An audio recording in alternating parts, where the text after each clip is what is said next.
Hey everybody, welcome back to another episode of Kavanaugh's Corner. Today on the show I'm going to be talking about this little guy right here, Captain America the Winter Soldier on 4K. This is a somewhat recent release from Disney and Marvel Studios, I should say, and I really was looking forward to this one coming out in 4K. This is definitely one of my favorite Marvel Studios films. It's definitely a top 3 in my opinion. This is a great film. Really kind of gave a new twist on how S.H.I.E.L.D. operates, and some really interesting stuff happens in this movie. I really enjoy it. Robert Redford also plays a really good part in this movie, and it's a fantastic movie. And I was really hoping that they would remaster this in 4K and put it out, and they did, which is great. This 4K, kind of like Captain America the First Avenger that came out a little while ago, it's a nice step up from the standard Blu-ray. It's not a huge change, but it's a nice step up, and I'll explain that to you in this review. Picture clarity, first of all, in this is beautiful. I mean, this movie looks really good.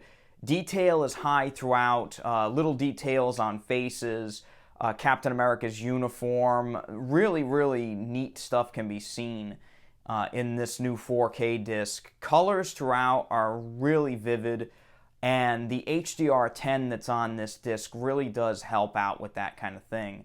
The disc is just HDR10 only. There's no Dolby Vision, much like pretty much all the other Marvel movies on 4K, with the exception of Spider-Man Homecoming, which is a release through Sony. This is a Disney release, and they seem to be sticking with HDR10. They haven't really made the leap to Dolby Vision yet, which is too bad. I really like Dolby Vision on 4K disc, but the HDR10 on this really does give the movie some oomph in the color department. I really like the fact that they didn't really change the entire color palette of the movie. They just enhanced it a little, and that's really all this movie needed, was a little bit of an enhancement. Environments look great with that HDR10. Like I mentioned earlier, you really get some more vivid colors in this. Detail is a big step up, which is great. Black levels and everything aren't too bad. And honestly, the picture is not the greatest I've seen. I've seen better, but it is a nice improvement. I did enjoy it. The Dolby Atmos soundtrack on this disc, that is where we get into a little issue here.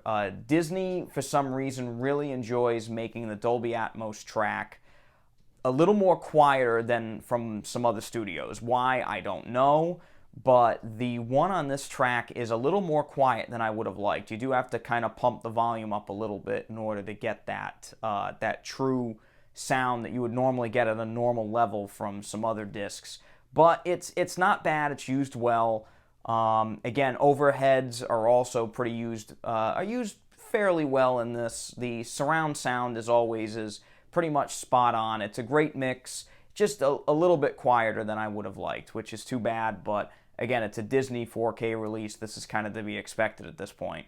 Overall, I think the disc is a pretty good upgrade over the standard Blu-ray, which is included in the set here along with the digital copy. All the special features are included that were on the old Blu-ray, so if you have the old Blu-ray and you can afford this upgrade and you like the movie, it's worth it.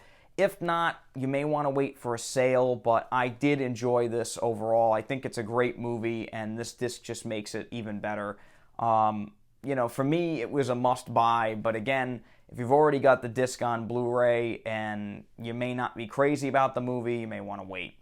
So that's it for today for Kavanaugh's Corner. Next time, I'll be talking about Captain America Civil War. See you then.